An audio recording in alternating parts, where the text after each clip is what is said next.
글쎄요, 민주당이 물론 먼저 공천 경쟁을 시작한 탓도 있겠지만 국민의힘과 비교하면 친명, 비명 갈등이 좀 더 일찍 본격화된 모습입니다. 이번에는 친명 대 찐명 공천 갈등 얘기까지 나오고 있습니다. 지금 유튜브에서 친명 후보는 이 사람이고 반명 후보는 이 사람이고 이 사람 수박이고 배신이니까 이 사람은 잘라야 된다. 네. 낙선시키고 이 사람은 당선 이렇게 해요. 거기서 그런 식의 편파적인 이제 경선 개입을 하는 겁니다. 지도부가 여기에 선을 그어줘야 돼요. 지도부가 저거는 우리 민주당의 경선을 방해하는 겁니다. 자객공천이라는 게 말이 안 되는 게 자객공천은 당대표가 의지를 갖고 하는 건데요. 지금 대부분 이재명 대표와 가깝다고 얘기하는 거는 정치 신인이나 도전자들이 자가 발전이지 전혀 이재명 대표하고 연관되어 있는 분들은 없습니다. 근데 이제 단체 대화방 내용들이 이제 고스란히 언론을 통해서 공개된 게 있는데 이제 만나볼 부분이 이겁니다. 이현정 의원님. 네. 그 이용빈 의원, 민주당의 이용빈 의원 생경하실 분도 있는데 저희 뉴스타트에서 과거에 이재명 대표가 단식 투쟁을 했을 때 옆에서 의사 출신이기 때문에 주치 역할을 했다라고 해서 잘 알려진 바로 이용빈 의원이, 그러니까 비명도 아니잖아요. 이 의원이 민주당 단체 대화방이라고 해서 호남 지역 친명 출마자 12명 추천 명단을 공개하면서 이게 치졸한 민주당 텃밭 호남의 창피한 현실이다. 내부 비판을 했습니다. 어떻게 보세요?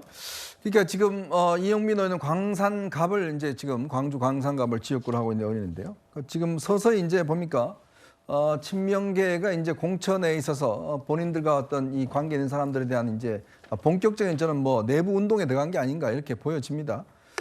이제 공천 시즌이 이제 임박해지고 지금 아마 여론조사가 아마 진행되고 있는 걸로 알고 있습니다. 그래서 이제 공천 탈락자들 뭐 등등이 이제 거론되는데 아무래도 이제 본인과 가까운 이재명 대표의 변호인이었거나 뭐 이런 등등 분들, 이런 사람들이 이제 본인의 어떤 실체를 좀 드러내면서 이제 여론조사의 우위를 차지하고 그걸로 인해서 이제 아마 경선 과정에서 이제 좀 우위를 하고자 하는 뭐 그런 것들이 이제 노골화된 것 같아요. 특히 호남 지역 같은 경우에 여기는 사실은 이제 경선에 통과하는 게 자체가 사실상 뭐 당선이다 사실상 확정되는 건데요.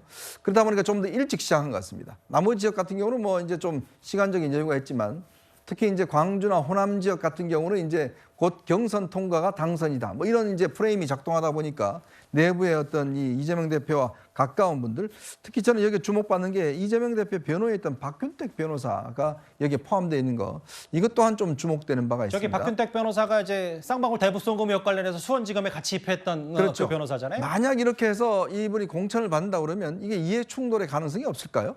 왜냐하면 이제 이재명 대표 본인이 변호인을 하고서 본인도 공천받는다라고 했을 경우에 예전부터 제가 지적했습니다마는 그런 가능성이 충분히 있는 것이고 여기에 뭐 김의겸 의원, 양분한 법률위원장 뭐 등등 이런 분들한테 가까운 분들이 있는 걸 보면 특히 호남 지역 같은 경우는 이재명 대표 어쨌든 간에 연결이 있는 사람들이 아마 주도할 가능성이 저는 굉장히 높다 이렇게 보고 있습니다. 그게 이제 일부 당원들이 여기 이제 호남 지역에 이런 친명 출마자들이 있으니까 좀 많이 지지를 해달라 뭐 이런 취지로 올린 것 같은데 저기 보면 김의겸 의원도 있고 군산 출마하는 강 의원 이분 저희가 지난번에 그 음주운전 논란 얘기도 짚어봤고 양부남 법률위원장 여기 밑에 정의찬 특보 얘기도 있는데 정의찬 특보 고문치사가당 의혹에 대해서 또 맞불로 양부남 당시 검사는 강지수 없었다라고 해서 친명 간의 갈등 얘기도 좀 저희가 짚어봤거든요. 그 서영주 대변인 네. 물론 뭐 공천 앞두고 이게 비명 친명 문제가 아니라 이제 내가 제일 중요한 건 알겠지만 이른바 그래도 비명이 아니라 친명과 찐명 간의 갈등이라고 해서 또 언론에 화제가 되던데 어떻게 저희가 판단할까요? 그러니까 지금 이게 이제 이 호남 지역뿐만 아니라요. 수도권도 돌고 여기도 돌고 저기도 돌고 합니다. 이게 예. 이제 강성 지지층을 중심으로 이런 포스터들이 돌아요. 그러니까 뭐 친명 대 반명 뭐 이런 식으로 해서 비명 이런 식으로 대결 구도를 가져가는데 예. 이재명 대표가 가장 경계하는 게 그겁니다. 예전에 한번 특정 지역의 본인 이재명 대표 사람이다. 이쪽은 뭐 이낙연 전 대표의 사람이다 해서 먼저 내려가서 한번 거기에서 선거운동을 한 게 있어요. 주의 조치를 내린 게 있었습니다. 그다음에 최근에 또 강성 발언으로 해서 안산에 가서 또 오셔가지고 모 의원에 대해서 내가 친 이재명으로서 이재명 대표에 반대하는 어떤 의원에 대해서 자객 공천을 내가 하겠다. 당에서 경고를 줬습니다. 그러니까 당의 입장은요, 자객 공천이 없어요. 그래서 저는 이런 출마자 명단, 추천 명단을 올리는 것들은요, 이분들한테 도움이 하나도 안 됩니다. 그러니까 이영빈 의원의 문제 제기가 적절하다 이 말씀하시는 적절한 거예요? 것이에요. 이재명 대표는 그랬습니다. 특히나 뭐 옆에 있는 측근으로 분류되는 사람들에 대해서는 검증을 더 철저히 해라라는 부분이 있고요. 지금 현재 이재명 대표는 이런 부분들이 두드러질수록 이 강성 지지층이 정말 이재명 대표를 지지한다면 이거는 대표에게 도움이 안 된다. 그리고 당 기조 자체도요. 아직 이런 부분에 있어서 그런 데가 없습니다.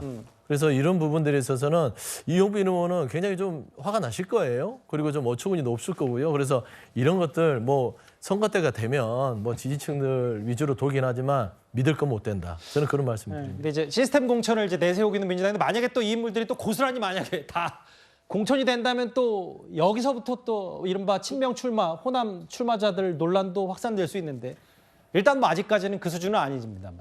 그리고 문재인 정부에서 총리를 지냈던 정세균, 김부겸 전 총리가 어제 만났습니다. 근데 만약에 이낙연 전 대표까지 그러니까 이른바 3총리 회동이 성사가 되면 파장이 적지 않을 것 같습니다. 오늘 회동에서 어떤 말씀 나누셨을까요? 감사합니다. 이낙연 대표님이랑 어떤 얘기 나누셨을까요? 혹시 당내 통합 방안 관련해서 어떤 거 제시하셨을까요?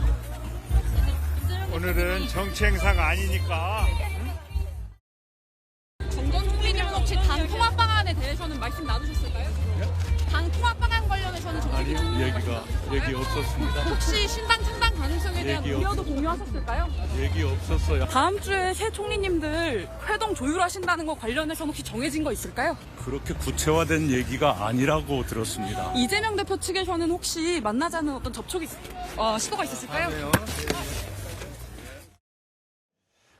근데 이제 아까 친명과 찐명 혹은 공천 호남 출마 리스트 이재명 대표 친하니까 좀 밀어달라는 취지 얘기랑 연장선상할 수 있는데 윤석 대변인 여기 보면 최근에 이른바 비명계 의원들 부적격 판단 때문에 이런 논란이 있었는데 뭐 정세균 전 총리나 김부겸 총리 하는 얘기들은 결국 이분들에도 경선은 시켜줘야 되는 거 아니에요? 취지 이런 얘기를 좀 하는 것 같더라고요. 그게 맞는 얘기죠. 지금 저 두 분 보시면은 한 분은 시흥 시장을 지내셨던 분이고 한 분은 최성 저 시장 고양시장 하셨던 분도 시장 지내고 대선까지 출마를 했었어요. 17년도 대선에 보면은 문재인 대통령 후보 선출될 때 혼자 나와서 완주하려고 노력했었던 그런 분으로 기억을 하는데 그냥 밑보여서 저렇게밖에 저 결과가 나왔다고밖에 볼 수 없는 거 아니겠습니까?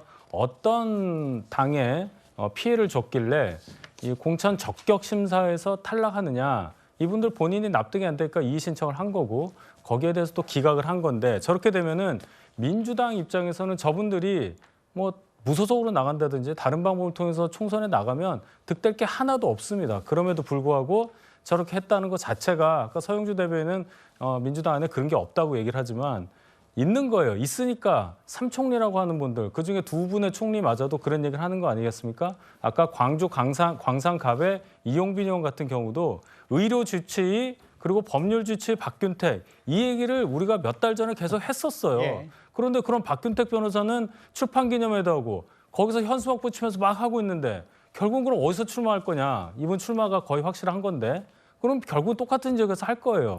그럴 때 민주당에서 어떤 선택을 할 거냐? 뭐 다른 자객 공천은 아니라고 하지만 친명, 찐명, 비명, 반명이 난무하는 민주당 상황에서 이거를 막기는 굉장히 어려운 거고 그것의 결정판이 지금 나왔던 유력한 분들에 대한 공천 자격 심사에서의 이의 신청 기각 이것이라고 봅니다. 이재명 대표가 안 친하니까 공천에서 탈락시킨 거 아니냐 뭐 이런 논란에 대해서 반면 친명계는 아니다. 이경 부대변인 혹은 정의찬 특보도 부적격 판정 내리지 않았냐. 시스템을 하고 있다라고 반박을 했으니까 제가 그 얘기는 덧붙여야 될 것 같습니다. 알겠습니다. 이번 주제까지 이른바 호남 출마 리스트 얘기까지 만나봤습니다. 이제부터 사건 사고 소식입니다.